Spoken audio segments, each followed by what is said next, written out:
दोस्तों, high blood pressure एक ऐसी बीमारी है जिसके डायग्नोस होते ही डॉक्टर आपको सबसे पहले एक दवाई का पत्ता थमा देते हैं और कहते हैं कि अब ये दवाई आपको सारी उम्र खानी पड़ेगी। और यही वजह है कि हाई ब्लड प्रेशर का नाम सुनते ही हम लोग बहुत ज़्यादा घबरा जाते हैं। दोस्तों, हाई ब्लड प्रेशर वाक़ई में एक सीरियस प्रॉब्लम है, क्योंकि इसका सीधा-सीधा इफ़ेक्ट आपके हार्ट के ऊपर पड़ता है और काफ़ी बुरी तरह पड़ता है। लेकिन आज के इस वीडियो में हम जानेंगे कि क्या वाक़ई में हम इस हाई ब्लड प्रेशर की बीमारी को रिवर्स नहीं कर सकते हैं, या फिर अगर कर सकते हैं तो इसके क्या-क्या तरीके हैं। इसके अलावा हम ये भी जानेंगे कि हाई ब्लड प्रेशर बढ़ने के क्या-क्या कारण हो सकते हैं और इन कारणों से हमें किस तरह से बचना है। तो अगर आपको या आपके घर में किसी को भी हाई ब्लड प्रेशर की बीमारी है, तो इस वीडियो को पूरा एंड तक बहुत ही ध्यान के साथ आप देखिए, ताकि आप ये सारी चीज़ें अच्छे से समझ सकें और आप अपनी इस बीमारी को सही तरीके से मैनेज कर पाएँ। हाय एवरीवन, मैं हूँ संगापाल कनोजे और आप देख रहे हैं आपका अपना यूट्यूब चैनल हेल्दी हमेशा। दोस्तों, एक एडल्ट इंसान का आइडियल ब्लड प्रेशर होना चाहिए 120/80। ये आप सभी लोग जानते हैं, लेकिन आप ये शायद नहीं जानते कि ये ब्लड प्रेशर की रीडिंग कभी भी स्टैटिक नहीं रहती है, एक सी नहीं रहती है। ये हमेशा घटती-बढ़ती रहती है। इमोशन की वजह से, स्ट्रेस की वजह से या किसी फिजिकल एक्टिविटीज की वजह से आपका ब्लड प्रेशर घट भी सकता है और बढ़ भी सकता है। लेकिन अगर आपका ब्लड प्रेशर वो कंटिन्यूअसली हाई रहने लगता है, इस नॉर्मल लेवल से ज़्यादा रहने लगता है, तो उसको हम हाई ब्लड प्रेशर यानी कि हाइपरटेंशन भी कहते हैं। कंटिन्यूअसली हाई ब्लड प्रेशर रहने के बहुत सारे कारण हो सकते हैं। सबसे पहला और सबसे इम्पोर्टेंट कारण जो है, वो है बैड लाइफ़स्टाइल। अगर आपका लाइफ़स्टाइल हेल्दी नहीं है, तो उसके कारण से आपके अंदर ब्लड प्रेशर बढ़ने के चांसेस बहुत ज़्यादा हाई हो जाते हैं। बैड लाइफ़स्टाइल के अंदर इंक्लूड होता है आपका स्मोकिंग करना, आपका बहुत ज़्यादा अल्कोहल लेना, आपका सेडेंटरी लाइफ़स्टाइल को अपनाना, या आपके खाने-पीने की आदतें अगर बुरी है, तो उस केस में भी आपके अंदर जो ब्लड प्रेशर है, वो कंटिन्यूअसली बढ़ा हुआ रह सकता है। दूसरा कॉमन कॉजेज़ है ओबेसिटी यानी कि मोटापा। अगर आपका वज़न बहुत ज़्यादा है, तो ऐसे केस में आपके अंदर ब्लड प्रेशर बढ़ने के चांसेस दूसरे नॉर्मल वेट वाले व्यक्ति के कंपैरिज़न में 2 गुने से भी ज़्यादा होते हैं। इसके अलावा तीसरा कारण हो सकता है स्ट्रेस। अगर आप बहुत ज़्यादा स्ट्रेसफुल एनवायरनमेंट में रहते हैं या किसी ऐसी जॉब को करते हैं जिसके अंदर आपको हर समय दिमागी काम करना पड़ता है, उस समय आपके अंदर एक तनाव रहता है और आपके अंदर हाई ब्लड प्रेशर होने के चांसेस बढ़ जाते हैं। इसके अलावा एज भी एक बहुत बड़ा फैक्टर होता है आपके अंदर ब्लड प्रेशर को बढ़ाने के लिए। जैसे-जैसे हमारी एज बढ़ती चली जाती है, हमारी बॉडी के अंदर कुछ चेंजेस आने लगते हैं, जैसे कि हमारी आर्टरीज़ है वो सख्त होने लगती है, जिसके कारण से हमारा ब्लड प्रेशर हाई रहने लगता है। इसके अलावा आपके अंदर अगर कोई किडनी डिसीज़ है या फिर आपको डायबिटीज़ की शिकायत है, तो ऐसे लोगों के अंदर भी ब्लड प्रेशर बढ़ने के चांसेस दूसरे नॉर्मल हेल्थ वाले व्यक्ति के कंपैरिज़न में काफ़ी ज़्यादा होता है। Last but not the least, family history या फिर आपकी जो जेनेटिक है, वो भी काफ़ी हद तक डिटरमाइन करते हैं कि आपके अंदर हाई ब्लड प्रेशर होगा या नहीं होगा। तो ये है वो कुछ कॉमन कॉजेज़ जो कि आपके अंदर हाई ब्लड प्रेशर पैदा करने के लिए रिस्पॉन्सिबल हो सकते हैं। आइए अब बात करते हैं, अगर आपके अंदर हाई ब्लड प्रेशर हो गया है, तो उसका ट्रीटमेंट आप किस तरह से करेंगे? कैसे उससे आप परमानेंट छुटकारा पाएँगे? दोस्तों, इस दुनिया का एक नियम है, अगर आप किसी चीज़ को ठीक करना चाहते हैं, परमानेंटली उससे छुटकारा पाना चाहते हैं, तो आपको उसकी जड़ पर काम करना पड़ेगा, तभी वो पूरी तरीके से ठीक हो पाएगी। फॉर एग्ज़ाम्पल, अगर आपकी गाड़ी स्टार्ट नहीं हो रही है और आप मैकेनिक को बुलाते हैं, तो वो मैकेनिक आपकी चाबी को ठीक नहीं करता है। वो मैकेनिक आपके इंजन खोलता है और वहाँ पर देखता है कि कहाँ पर वायरिंग खराब है, या बैटरी में कोई दिक्कत है, या इंजन में कोई प्रॉब्लम है। और उस प्रॉब्लम को जब वो ठीक करता है, तब आपकी गाड़ी भी ठीक हो जाती है और दोबारा खराब भी नहीं होती। ठीक इसी तरीके से अगर आपको हाई ब्लड प्रेशर की शिकायत रहती है, तो आपके लिए ये ज़रूरी है कि आपके अंदर कौन-सा ऐसा कारण है जो इसको पैदा कर रहा है। दोस्तों, अक्सर हाई ब्लड प्रेशर जो होता है, ये किसी 1 या 2 कारण से नहीं होता है, बल्कि कॉम्बिनेशन ऑफ कॉजेज़ की वजह से होता है। इसलिए जितने भी कारण आज जो मैंने आपको बताए हैं, आपको इन सभी कारणों को एनालाइज़ करना पड़ेगा और जानना पड़ेगा, देखना पड़ेगा कि आपके अंदर इनमें से कौन-कौन से कारण मौजूद है और उन पर आपको वर्क करना पड़ेगा।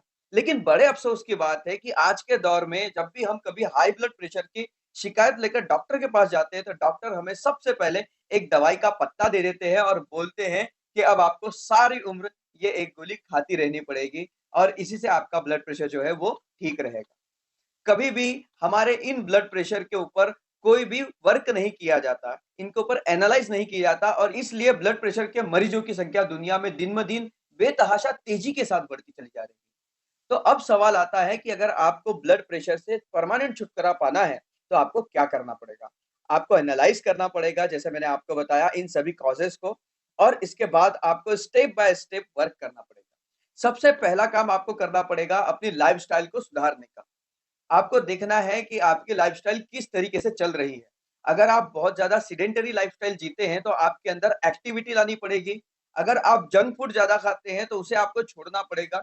अगर आप स्मोकिंग करते हैं, तो आपको उसे क्विट करना पड़ेगा। इसके अलावा आपको रोज़ाना कम से कम 45 मिनट वर्कआउट करना है। इसके अलावा दूसरा इम्पोर्टेंट पॉइंट है, अगर आपके अंदर ओबेसिटी है, अगर आप मोटे हैं, आपका वज़न ज़्यादा है, तो उस केस में आपको वजन घटाने के लिए आप जो भी कुछ कर सकते हैं वो आपको करना पड़ेगा। इससे आपको काफ़ी ज़्यादा फ़ायदा मिलेगा अपने ब्लड प्रेशर को कम करने के लिए। अगर आप खाने में नमक ज़्यादा खाते हैं, तो नमक कम से कम कर दीजिए। इसके अलावा आपको अपने खाने में फ्रूट्स और वेजिटेबल की जो क्वांटिटी है उसे बढ़ा देना है। आपको नॉन-वेज आइटम से जितना हो सके उतना बचना है। खाना खाने से जस्ट पहले अगर दोनों टाइम एक बड़ा कटोरा भर के आप सैलेड खा लेते हैं, तो इससे भी आपको काफ़ी ज़्यादा फ़ायदा मिलेगा। इसके अलावा पूरी नींद लेना, रोज़ाना 7 से 8 घंटे तक साउंड स्लीप लेना भी बहुत इम्पोर्टेंट है। अगर आपके अंदर नींद की कमी रहती है, तो उस केस में भी आपके अंदर ब्लड प्रेशर कभी भी नॉर्मल नहीं आएगा। स्ट्रेस से बचना भी बहुत इम्पोर्टेंट है, जैसे मैंने आपको पहले ही बता चुका हूँ कि स्ट्रेस भी एक बहुत ही बड़ा फैक्टर होता है आपके अंदर ब्लड प्रेशर को इंक्रीज़ करने के लिए। तो आपके अंदर अगर ब्लड प्रेशर बढ़ने लगा है, तो कोशिश करिए इस स्ट्रेस को कम करने के लिए। इस स्ट्रेस को कम करने के लिए आप योगा कर सकते हैं, मेडिटेशन कर सकते हैं, आप प्राणायाम कर सकते हैं, आप वॉक कर सकते हैं, आप बहुत सारी ऐसी चीज़ें हैं, जो आपके अंदर की स्ट्रेस को कम करने के लिए रिस्पॉन्सिबल होती हैं। कोई हॉबी आप अपने अंदर डेवलप कर सकते हैं। तो इन सब चीज़ों से भी आपको ब्लड प्रेशर को कंट्रोल करने में काफ़ी ज़्यादा मदद मिलेगी। दोस्तों, इन पॉइंट्स को अगर आप स्ट्रिक्टली फॉलो करेंगे, तो मैं दावे के साथ कह सकता हूँ कि आपको हाई ब्लड प्रेशर की प्रॉब्लम कभी भी नहीं आएगी। वैसे कुछ एक केसेस ऐसे भी होते हैं जहां आपको बिना किसी कारण के जेनेटिक रीजन की वजह से या फिर फैमिली हिस्ट्री की वजह से ब्लड प्रेशर हाई होने लगता है, और ऐसे केसेस में टू बी फ्रैंक थोड़ा सा मुश्किल होता है इसे ट्रीट करना। वैसे ब्लड प्रेशर को ट्रीट करने के लिए आप मेडिसिन का सहारा ले सकते हैं। ऐसा नहीं है कि मेडिसिन आपको बिल्कुल भी नहीं लेनी चाहिए। लेकिन जहां बात आती है मेडिसिन की, तो 99% केसेस में हाई ब्लड प्रेशर को ट्रीट करने के लिए एलोपैथिक मेडिसिन का सहारा लिया जाता है। वैसे मैं एलोपैथिक मेडिसिन के खिलाफ नहीं हूं, लेकिन इस तरह की मेडिसिन को लेने से आपके अंदर कई तरह के साइड इफेक्ट होते हैं, जिनके बारे में हमें बिल्कुल भी नहीं बताया जाता।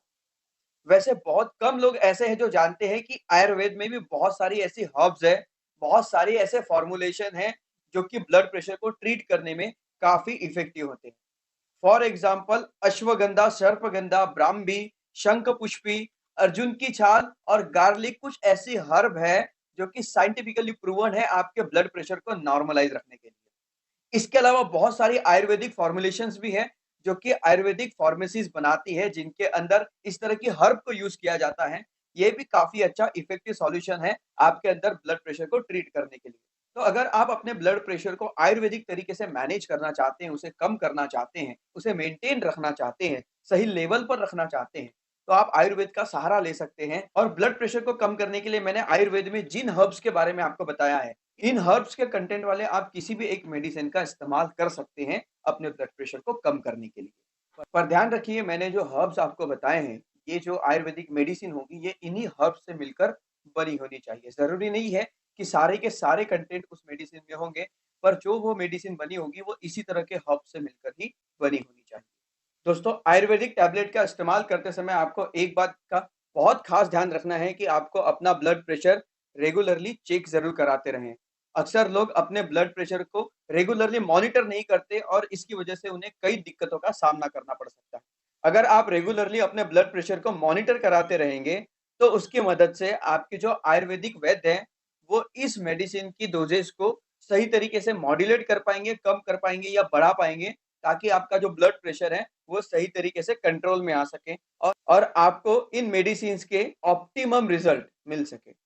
दोस्तों, मुझे उम्मीद है आज की वीडियो आपको ज़रूर पसंद आई होगी और इस वीडियो से आपने ज़रूर कुछ अच्छी बात सीखी होगी। तो अगर आपको ये वीडियो अच्छी लगी तो वीडियो को एक लाइक ज़रूर कीजिए और चैनल में अगर पहली बार हैं तो इसे सब्सक्राइब भी ज़रूर कीजिए। और अपने फ्रेंड्स और फैमिली मेंबर के साथ इन वीडियोज़ को शेयर ज़रूर कीजिए ताकि वो भी अपने हेल्थ के प्रति एजुकेट हो सके। तो दोस्तों मैं संगपाल कन्नौजे आपसे विदा लेता हूँ इसी वादे के साथ कि फिर मिलूँगा इसी चैनल में एक नई वीडियो में, एक नई जानकारी के साथ। तब तक अपना बहुत ध्यान रखिए, हँसते रहिए, मुस्कुराते रहिए। मिलते हैं अगली वीडियो में।